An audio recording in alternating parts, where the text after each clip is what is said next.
Hello guys. तो guys कैसे हो आप सभी लोग। स्वागत है आपका एंड ऑफ वर्ल्ड के एपिसोड नंबर 223 में। चलिए अपनी एपिसोड को शुरू करते हैं। और जैसे कि हमने लास्ट एपिसोड के एंड में देखा था कि वहाँ पे जो किंग रैंक का बीस्ट होता है, किंग रैंक से अबव लेवल का, पता नहीं उसका रैंक क्या होता है, बताया नहीं जाता। फिर भी ये जो बीस्ट टाइप का मॉन्स्टर होता है बहुत ज़्यादा पावरफुल होता है। इसका नाम मैंने किंग ही रखा है क्योंकि इसका किंग ही बताया गया है। बड़ा सा मॉन्स्टर जिसका नाम किंग होता है वो आगे तरफ बढ़ रहा होता है, जोरदार दहाड़ लगाते हुए आधे से ज़्यादा नॉर्मल लोगों को यहाँ पे बेहोश कर रहा होता है। जो दहाड़ में जो पावर होती है ना बहुत ज़्यादा होती है कि यहाँ पे जो प्रेडिक्ट करने वाला जो बंदा होता है वो भी कह रहा होता है नहीं, लगता है जैसे हम अपनी बैटल को धीरे धीरे करके हारते जा रहे हैं। अरे आधे से ज़्यादा सोल्जर यहाँ पे सो रहे हैं, लगता नहीं कि वो यहाँ पे इस बड़े से किंग रैंक के बीस्ट का यहाँ पे सामना कर पाएंगे। तो जो जीनियर होती है अपनी पावर्स का यूज़ कर रही होती है और साथ ही मन में कह रही होती है कि यहाँ पे जितने भी लोग हैं वो फाइट करने के लिए आए हैं। यहाँ पे उनको पता है कि वो लोग यहाँ पे जीतेंगे या फिर नहीं जीतेंगे। वो उन्हें पता है कि भले ही वो यहाँ पे ना जीत पाए पर यहाँ पे जीतने की कोशिश पूरी करेंगे और आगे फाइट करेंगे और पीछे नहीं हटने वाले। पता है कि जितना वो यहाँ पे अपने सामने वाले दुश्मनों को हराएंगे उतनी ही ज्यादा उनकी सर्वाइवल रेट जो कि बढ़ती जाएगी, सर्वाइव कर पाएंगे अगर वो अपने सामने वाले दुश्मन को हरा पाते हैं। और सभी लोग यही सोच रहे हैं कि यहाँ पे कैसे बैटल को जीता जाए। सीनियर सभी के पर्सपेक्टिव से यहाँ पे उन दोनों मॉन्स्टर को, यहाँ पे उन सभी जितने भी 3 मॉन्स्टर आए होते हैं उन सभी को कह रही होती है कि हम लोग भी यहाँ पे लोग हैं, लगता है हम भले यहाँ पे इस बैटल में मारे जाए पर ऐसी वैसी हम नॉर्मल मौत तो यहाँ पे नहीं मरने वाले, हम यहाँ पे फाइट करके मरेंगे, एक ऐसी वर्थी डेथ लेके मरेंगे जो वर्थी है। सभी लोग बहुत ज्यादा जोश से भर जाते हैं और दिखाते हैं एक बंदा आगे बढ़ता है जो कि फैंग होता है, बढ़ते हुए चार्ज कहता है और सभी लोग आगे बढ़ते हैं। जहाँ पे जो बड़ा सा आर्मर मॉन्स्टर होता है वो कहता है छोटे छोटे कीड़े मकोड़े हो जिनको यहाँ पे कुचल जाना ही बेहतर रहेगा। वो आर्मर मॉन्स्टर जो होता है वो साइतर से कहता है कि ठीक है अब ये तुम्हारा चांस है, कि तुम यहाँ पे चूज कर सकते हो। अब इतना ज्यादा शर्माने की कोई जरूरत नहीं है, तुम बहुत ज्यादा शर्माते हो। तो साइतर कहता है कि ठीक है मैं चूज करता हूँ उस इंसान को, वो इंसान से तो मैं ही फाइट करने वाला हूँ, वो लड़का मुझे बहुत ज्यादा इंटरेस्टिंग लग रहा है। जिस बंदे की तरफ उंगली की होती है वो यहाँ पे किन्यू होता है। तो आर्मर मॉन्स्टर कह रहा होता है कि वाकई में तुम उस बंदे के साथ फाइट करना चाहते हो, बहुत ज्यादा अच्छी बात है। लगता है इस बार तुमने यहाँ पे बिल्कुल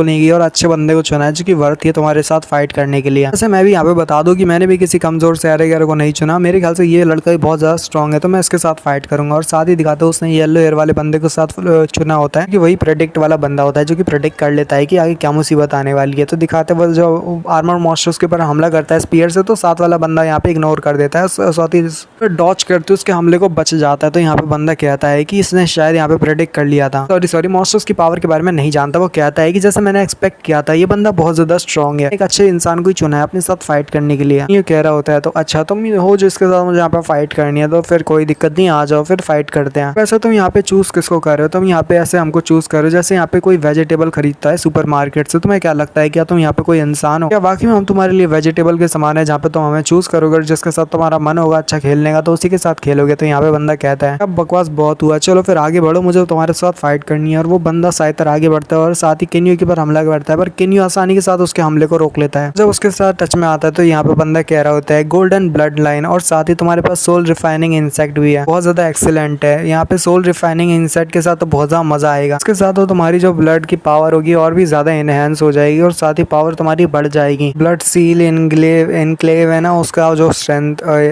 स्ट्रेंथ होगी वो इंक्रीज होगी, वो भी ग्रेटली इंक्रीज होगी। किन्यू का हैरान बहुत ज्यादा हैरान होता है और कहता है ब्लड सील इनक्लेव ये क्या मतलब है। तो हमारा किन्यू ऐसे कहता है कि आखिर ये क्या है। तो यहाँ पे उसका इंसेक्ट कह रहा होता है अच्छा ऐसा है किन्यू तुम इसके बारे में नहीं जानते हो, ठीक है मैं तुम्हें बताता हूँ। एपोक्लिप्स की शुरुआत हुई थी तभी से यहाँ पे एपोक्लिप्स के शुरुआत के बाद से यहाँ पे थोड़ी देर के बाद से ब्लड सील सिटी थी उसके ऊपर जो रूल किया था वो एक अनडेड ने उसके ऊपर रूल किया था। और उसके बाद से वहाँ पे डेड की तादाद बहुत ज्यादा ही बढ़ने लगी और वो एक बंदा था जिसने सिंगल हैंडेडली बहुत सारे लोगों के साथ फाइट की और डिवाइन माइट सिटी के साथ फाइट की जो कि 3 सिटीज में से एक सिटी थी। और उसके साथ उनकी जो सिटीज के यानी कि होली सिटीज के जितने रीइंफोर्समेंट थे सभी को उस बंदे ने आसानी के साथ हरा दिया। होली सिटी के जितने भी लोग थे उन सभी को हरा दिया। अभी तक को यहाँ पे हार मानना पड़ा, उनको पता था कि वो अपना हार मान चुके और सभी लोग हार चुके थे उस बंदे से, वो बहुत ज्यादा डरते थे और यहाँ पे उन्होंने रिटेरेट कर लिया कि हार मान के पीछे हट गए क्योंकि वो बंदा बहुत ज्यादा पावरफुल था। डिवाइन माइट सिटी थी उस तक को बहुत ज्यादा डिक्लाइन झेलना पड़ा उस इंसान की वजह से। अब यहाँ पे किसकी बात हो रही है वो शायद हमें आगे पता चलेगा आगे आने वाले चैप्टर्स में। यहाँ पे हमारा जो प्रेडिक्ट करने वाला बंदा होता है उसका सीन दिखाया जाता है, जो कि यहाँ पे बहुत ज़्यादा मुश्किल हो रही है उसे होती है और यहाँ पे अपने साथ वाले मॉन्स्टर से फाइट करने के लिए सोच रहा होता है अब और कोई चारा नहीं है, मुझे अपनी फुल पावर्स को यूज़ करना पड़ेगा और मुझे अपनी फ्यूचर देखने वाली पावर से ही इसके साथ फाइट करना पड़ेगा। ना कह रहा होता है कि ठीक है फिर मैं यहाँ पे कॉस्ट झेलने के लिए तैयार हूँ, भले इसके कोई भी कॉस्ट क्यों ना हो। तो यहाँ पे अपनी फुल पावर्स को रिलीज कर दे जिसके से उसके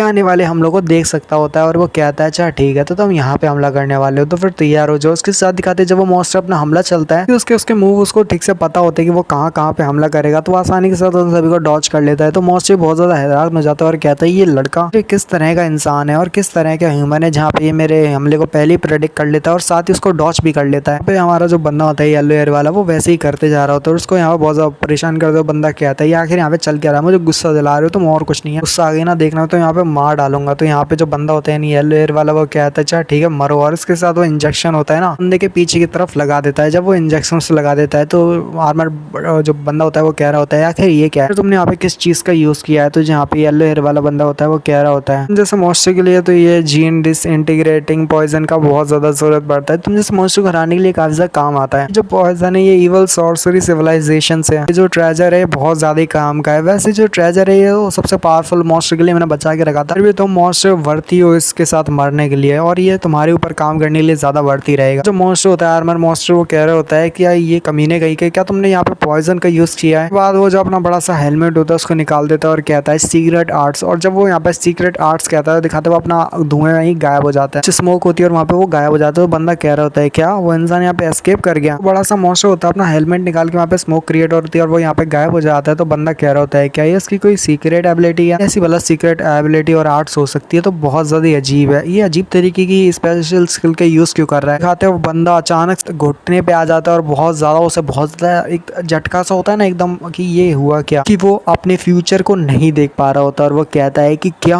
मेरा फ्यूचर, मैं अपने फ्यूचर को क्यों ठीक से नहीं देख पा रहा, क्या हो रहा है भला मेरे साथ ऐसा क्यों हो रहा है। अचानक से वो धुआं ऊपर की तरफ निकलता है, स्मोक जो होती है ऊपर की तरफ निकलती है और बस वो जो आर्मर मॉन्स्टर होता है वो ना वो उस बंदे को अपने धुएं यानी स्मोक के अंदर ले लेता है और उसकी हड्डियां उसका बॉडी कुछ नहीं छोड़ता, सबको तबाह कर देता है। आर्मर मॉन्स्टर होता है ना बहुत ज्यादा स्ट्रांग होता है, उस बंदे को मारने के बाद वो थोड़ा सा खांसता है, इसके लिए बहुत ज्यादा मुश्किल होती है इस इंसान को मारने के लिए। तो यहाँ पे आर्मर मॉन्स्टर के पास दो मॉन्स्टर आते हैं और कहते हैं आर्मर मॉन्स्टर क्या आप ठीक हो, आपकी एनर्जी बहुत ज्यादा कम रह गई, आखिर ये कैसे हो सकता है। जबकि यहाँ पे लीडर जो होते हैं वो कह रहे होते हैं नहीं आर्मर मॉन्स्टर मन के अंदर खांसते हुए कि ये क्या, ये लड़का जिसको मैंने बहुत ज्यादा कम आंक लिया तो वाकई में बहुत ज्यादा स्ट्रांग निकला, जितना मैंने सोचा उससे ज्यादा मेरी एक्सपेक्टेशन से ज्यादा स्ट्रांग था। यहाँ पे उसके साथ वाले दो साथी जो कि अनडेड होते हैं वो उन दोनों से कह रहा होता है कि तुम दोनों सुनो, मैंने उसकी बॉडी को वैसे यहाँ पे पूरी तरह से तबाह नहीं किया, इंसान की एवोल्यूशन एनर्जी और साथ ही उसका जो तरह से बॉडी है वो बहुत ज्यादा टॉप नॉच है, चाहो तो उसको कलेक्ट कर सकते हो, जल्दी जाओ मेरे लिए उसको कलेक्ट करो। तो साथ ही बीस्ट टाइटन का सीन दिखाते हैं। लिटरली मैं यही कोशिश कर रहा था कि इस चीज को ना बोलूं पर फिर भी इसको देखते हुए आप मुझे बीस्ट टाइटन की याद आती है, तो भाई मेरे मुंह से लिटरली मैं अब निकल ही गया गलती से। अपने को बहुत रोकने की कोशिश की थी पर नहीं, अब नहीं रोक पाया। तो ठीक है फिर बीस्ट टाइटन आगे बढ़ता है और सभी के ऊपर हमला करता है। बंदे काफी ज्यादा घबरा जाते हैं पर बीस्ट टाइटन जो कि बहुत ज्यादा बड़ा होता है वो आगे बढ़ता है और सभी के ऊपर अपना पंचेस और लात चला रहा होता है। तो वो ही अपना ब्रदर फैंग आगे बढ़ता है अपनी पावर्स को रिलीज करते हुए, क्योंकि अपना फीस्ट का यूज करता है हर बार। तो यहाँ पे फिर से अपनी फीस्ट का यूज करते हैं और कहता है कि सही लोग थोड़ा दूर हट जाओ, अब मेरे को यहाँ पे सामान ले दो। तो वो आगे बढ़ता है और उसे एक जोरदार पंच लगाता है बीस्ट टाइटन को। उसके बाद जो बीस्ट टाइटन होता है उसके लिए थोड़ा हिलना डुलना बहुत ज्यादा मुश्किल हो जाता है और दिखाते हैं जो वो बंदा होता है फैंग वो भी बहुत ज्यादा हैरान होता है, मुंह से भी थोड़ा बहुत